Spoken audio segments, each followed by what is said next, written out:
Friend দেখুন এখানে কিন্তু লেখা আসছে 104 unsupported wireless network device detected system halted remove device and restart. তো এরকম প্রবলেম হয়তো আপনাদেরও হয়ে আছে, ঠিক আছে। তো এটাকে কিভাবে সলভ করবেন আমি আপনাদেরকে একদম স্টেপ বাই স্টেপ দেখাতে চলেছি। তো আমার ভিডিওটা অবশ্যই আপনারা মন দিয়ে দেখতে থাকুন।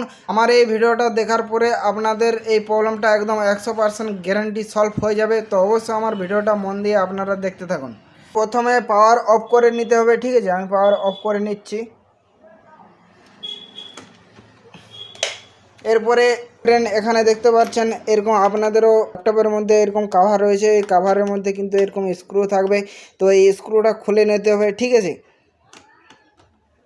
তো এইভাবে আমি স্ক্রু খুলে নিয়েছি। তো ফ্রেন্ড দেখুন এখানে কিন্তু একটা কার্ড লাগানো আছে। তো ফ্রেন্ড এখানে যে এই কার্ডটা রয়েছে আপনাদেরও ল্যাপটপে কিন্তু এরকম কার্ড থাকবে, ঠিক আছে। তো এই কার্ডটাকে কিন্তু এখানে দেখতে পাচ্ছেন ফ্রেন্ড দু সাইডে তার লাগানো রয়েছে, ঠিক আছে। এই তারগুলো খুলে নিতে হবে। এইভাবে আমি খুলে নিচ্ছি, বেশ খুলে নিচ্ছি। এরপরে ফ্রেন্ড দেখুন এখানে কিন্তু স্ক্রু লাগানো আছে, ঠিক আছে। তো এই স্ক্রুটাও কিন্তু খুলে নিতে হবে। বেশ স্ক্রুটা খুলে নিয়েছি। এরপরে এটাকে আস্তে আস্তে বাইরের দিকে আমি বের করে নেব। তো ফ্রেন্ড যে লেখাটা আসছিল ওই লেখাটার আসার কারণ হচ্ছে এইটার জন্য, ঠিক আছে। তো এখানে যে এই কার্ডটা রয়েছে এই কার্ডটা কিন্তু মাস্ট চেঞ্জ করতে হবে, ঠিক আছে।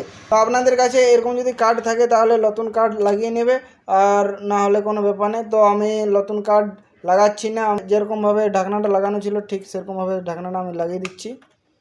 বিনা কার্ড লাগিয়ে আমি ঢাকনাটা লাগিয়ে দিচ্ছি।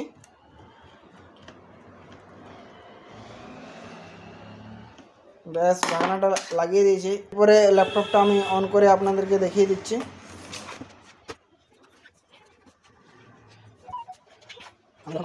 দেখুন আমি এখানে পাওয়ার দিয়ে দিচ্ছি। দেখুন সিস্টেমটা কিন্তু অন হচ্ছে, ঠিক আছে।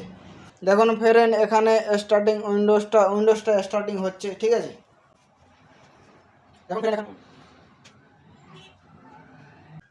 ফ্রেন্ড দেখুন সিস্টেমটা একদম পুরোপুরি অন হয়ে গেছে। তো ফ্রেন্ড আমার এই ভিডিওটা কীরকম লাগলো, যদি ভালো লেগে থাকে তাহলে লাইক কমেন্ট শেয়ার সাবস্ক্রাইব অবশ্যই করে দিও। আর আমার এই ভিডিওটা সম্পূর্ণ দেখার জন্য ধন্যবাদ।